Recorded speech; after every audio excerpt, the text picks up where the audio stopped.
ओम शांति। प्रातः मुरली। ओम शांति। बाप दादा 29/8/2024 के परमात्मा मधुर महावाक्य। मीठे बच्चे, तुम यहाँ पढ़ाई पढ़ने के लिए आए हो। तुम्हें आँख बंद करने की दरकार नहीं, पढ़ाई आँख खोलकर पढ़ी जाती है। प्रश्न है, भक्ति मार्ग में कौन सी आदत भक्तों में होती है जो अब तुम बच्चों में नहीं होनी चाहिए?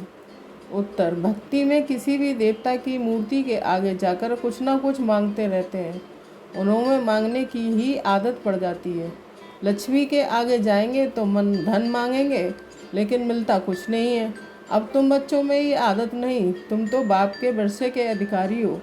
तुम सच्चे विचित्र बाप को देखते रहो, इसमें ही तुम्हारी सच्ची कमाई है।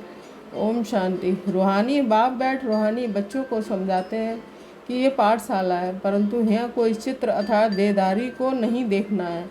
यहाँ देखते हुए बुद्धि उस तरफ जानी चाहिए जिसको कोई चित्र नहीं है। स्कूल में बच्चों का अटेंशन हमेशा टीचर में रहता है, क्योंकि वह पढ़ाते हैं तो ज़रूर उनका सुनना है, फिर रिस्पॉन्ड करना है। टीचर प्रश्न पूछेगा तो इशारा करेंगे ना, मैं बताता हूँ यहाँ ये है विचित्र स्कूल, क्योंकि विचित्र पढ़ाई है जिसका कोई चित्र नहीं है। तो पढ़ाई में आंखें खोलकर बैठना चाहिए ना। स्कूल में टीचर के सामने कभी आंखें बंद करके बैठते हैं क्या? भक्ति मार्ग में हिरे हुए हैं आंखें बंद कर, माला जपना आदि साधु लोग भी आंखें बंद करके बैठते हैं। वह तो स्त्री को देखते भी नहीं है कि कहाँ मन चलायमान ना हो जाए। परंतु आजकल ज़माना है तमो प्रधान। बाप तुम बच्चों को समझाते हैं कि यहाँ तुम भल देखते हो शरीर को, परंतु बुद्धि उस विचित्र को याद करने में रहती है। ऐसा कोई साधु संत नहीं होगा जो शरीर को देखते याद उस विचित्र को करे। तुम जानते हो इस रथ में वह बाबा हमको पढ़ाते हैं। वह बोलते हैं करती तो सब कुछ आत्मा ही है, शरीर तो कुछ भी नहीं करता। आत्मा सुनती है रूहानी ज्ञान व जिस्मानी ज्ञान, सुनती सुनाती आत्मा ही है। आत्मा जिस्मानी टीचर बनती है। शरीर के द्वारा जिस्मानी पढ़ाई पढ़ते हैं, वह भी आत्मा ही पढ़ती है। संस्कार अच्छे व बुरे आत्मा ही धारण करती है। शरीर तो राख हो जाता है, ये भी कोई मनुष्य नहीं जानते। उन्हों को दे अभिमान रहता है, मैं फलाना हूँ, मैं प्राइम मिनिस्टर हूँ। ऐसे नहीं कहेंगे कि हम आत्मा ने ये प्राइम मिनिस्टर का शरीर लिया है। ये भी तुम समझते हो कि सब कुछ आत्मा ही करती है। आत्मा अविनाशी है, शरीर सिर्फ यहाँ पार्ट बजाने के लिए मिला है। इसमें अगर आत्मा ना होती तो शरीर कुछ ना कुछ कर सके। आत्मा शरीर से निकल जाती है तो जैसे एक लोथ पड़ा रहता है। आत्मा को इन आँखों से देख नहीं सकते, वह तो सूक्ष्म है ना। तो बाप कहते हैं बुद्धि से बाप को याद करो। तुमको भी बुद्धि में है कि हमको सिर्फ बाबा पढ़ाते हैं इनके द्वारा। ये भी सूक्ष्म समझने की बातें हैं। कई तो अच्छी रीति समझते हैं, कई तो जरा भी नहीं समझते भी। सिर्फ ये बात अल्फ माना भगवान बाबा। सिर्फ भगवान व ईश्वर कहने से ये बाप का संबंध नहीं रहता है। इस समय सब पत्थर बुद्धि है, क्योंकि रचयिता बाप और रचना के आदि मध्य अंत को नहीं जानते हैं। ये वर्ल्ड ही हिस्ट्री ज्योग्राफी रिपीट होती है। अभी संगम युग है, ये किसको पता नहीं है। तुम समझते हो, आगे हम भी नहीं जानते थे। बाबा अभी तुम्हें ज्ञान से श्रृंगारते हैं, फिर वहाँ से यहाँ से बाहर जाते हो तो माया धूल में लथेड़ ज्ञान श्रृंगार बिगाड़ देती है। बाप श्रृंगार तो करते हैं, परंतु अपना पुरुषार्थ भी करना चाहिए। कई बच्चे मुख से ऐसा बोलते हैं जैसे जंगली श्रृंगार जैसे कि हुआ ही नहीं है, सब भूल जाते हैं। लास्ट नंबर में जो स्टूडेंट बैठे रहते हैं उनकी पढ़ाई में इतनी दिल नहीं लगती है। हाँ, फैक्ट्री आदि में सर्विस कर साहूकार बन जाते हैं, पढ़ा हुआ कुछ नहीं। ये तो बहुत ऊंच पढ़ाई है। पढ़ाई बिगड़ तो भविष्य पद मिल नहीं सकता है। यहाँ तुमको फैक्ट्री आदि में बैठकर कोई काम नहीं करना है जिससे धनवान बनना है। ये तो सब कुछ खल्लास होना है। साथ में चलेगी सिर्फ अविनाशी कमाई। तुमको मालूम है कि मनुष्य मरते हैं तो खाली हाथ जाते हैं, साथ में कुछ भी ले नहीं जाएंगे। तुम्हारे हाथ भरतू जाएंगे। इसको कहा जाता है सच्ची कमाई। ये सच्ची कमाई तुम्हारी होती है। 21 जन्मों के लिए बेद का बाप ही सच्ची कमाई कराते हैं। तुम बच्चे देखते हो कि इस चित्र को, परंतु याद करते हो विचित्र बाप को, क्योंकि तुम भी आत्मा हो तो आत्मा अपने बाप को ही देखती है, उनसे पढ़ती है। आत्मा को और परमात्मा को तुम देखते नहीं हो, परंतु बुद्धि से जानते हो। हम आत्मा अविनाशी हैं, ये शरीर विनाशी है। ये बाप भी भल सामने तुम बच्चों को देखते हैं, परंतु बुद्धि में है कि आत्माओं को समझाते हैं। अभी बाप तुम बच्चों को जो सिखलाते हैं वह सच ही सच है, इसमें झूठ की रत्ती नहीं है। तुम सचखंड के मालिक बनते हो, ये है झूठ खंड। झूठ खंड है कलयुग, सचखंड है सतयुग। रात दिन का फर्क है। सतयुग में दुख की बात होती नहीं है, नाम ही है सुखधाम। उस सुखधाम का मालिक तो बेहद का बाप ही बनाएंगे। उनका कोई चित्र नहीं है और सबके चित्र हैं। उनकी आत्मा का नाम फिरता है क्या? उनका नाम ही है शिव, और सबको आत्मा ही आत्मा कहते हैं। बाकी शरीर का नाम पड़ता है शिवलिंग है निराकार, ज्ञान का सागर, शांति का सागर। ये शिव की महिमा है। वह बाप भी है तो बाप से ज़रूर वर्षा मिलना है। रचना को रचना से वर्षा नहीं मिलता, वर्षा रचता देंगे अपने बच्चों को। अपने बच्चे होते हैं, भाई के बच्चों को वर्षा देंगे क्या? ये भी बेहद का बाप अपने बेहद के बच्चों को वर्षा देते हैं। ये पढ़ाई है ना, जैसे पढ़ाई से मनुष्य बैरिस्टर आदि बनते हैं। पढ़ाने वाले से और पढ़ाई से योग रहता है। ये तो पढ़ाने वाला है विचित्र।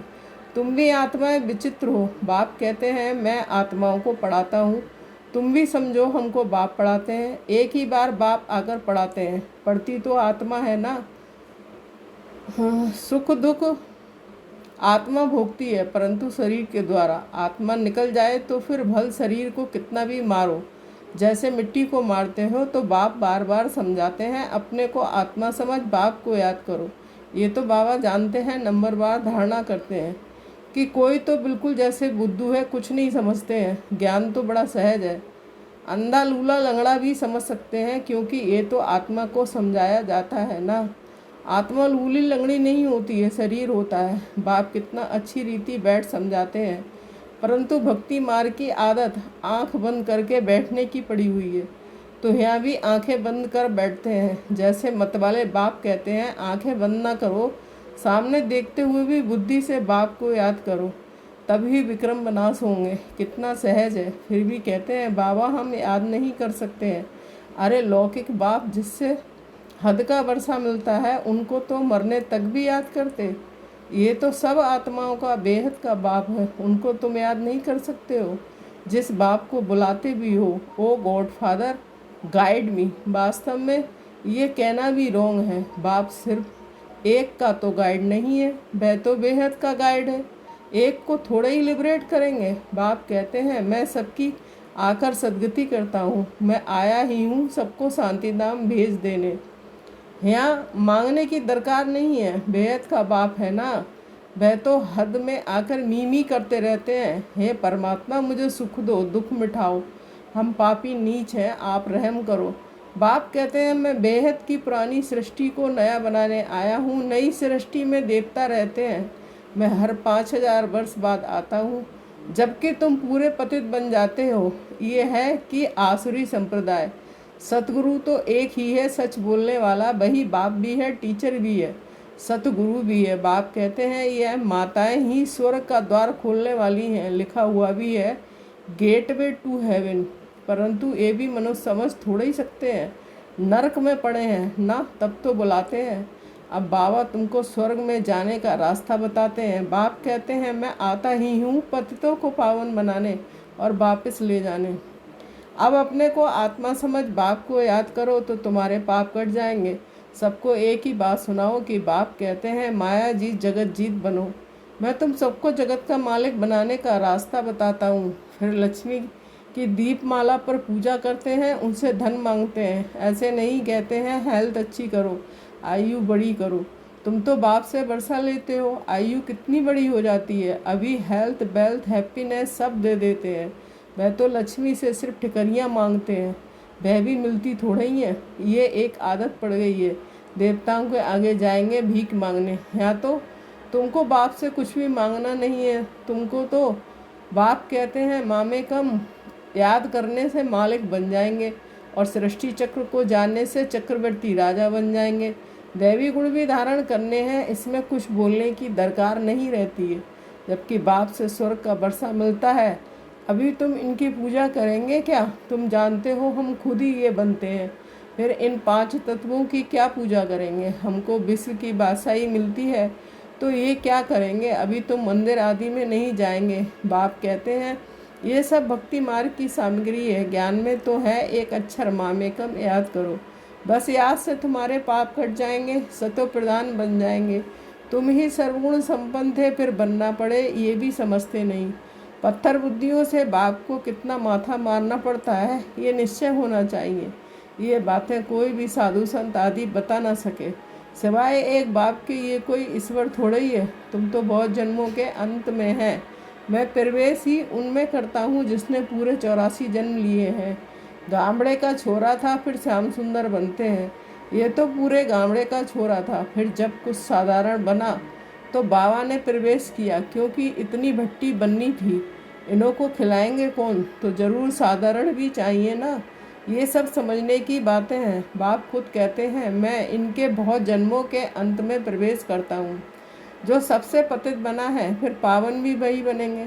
84 जन्म इसने लिए हैं, तत्व एक तो नहीं, बहुत है ना। सूर्यवंशी चंद्रवंशी बनने वाले ही यहाँ आते हैं, नंबरवार पुरुषार्थ के अनुसार।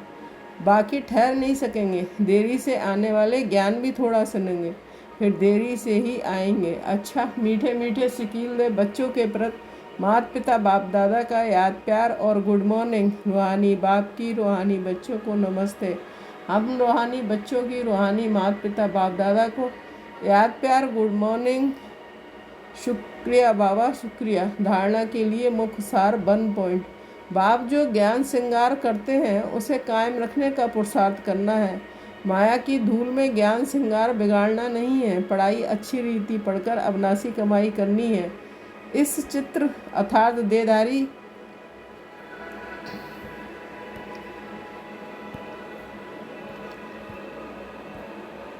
देहदारी को सामने देखते हुए बुद्धि से विचित्र बाप को याद करना है। आंखें बंद कर बैठने की आदत नहीं डालनी है। बेहद के बाप से कुछ भी मांगना नहीं है। वरदान, समय के महत्व को जान, फास्ट सो फर्स्ट आने वाले, तीव्र गति के पुरुषार्थी भव। स्पष्टीकरण, अव्यक्त पार्ट में आई हुई आत्मा को last so fast, fast so first आने का वरदान प्राप्त है। तो समय के महत्व को जान मिले हुए वरदान को स्वरूप में लाओ। ये अव्यक्त पालना सहज ही शक्तिशाली बनाने वाली है, इसलिए जितना आगे बढ़ना चाहो बढ़ सकते हो। बाप दादा और निमित्त आत्माओं की सर्व के प्रति सदा आगे उड़ने की दुआएं होने के कारण तीव्र गति के पुरुषार्थ का भाग सहज मिला हुआ है। स्लोगन, निराकार सो साकार के महामंत्र की स्मृति से निरंतर योगी बनो। ओम शांति। Thank you Baba.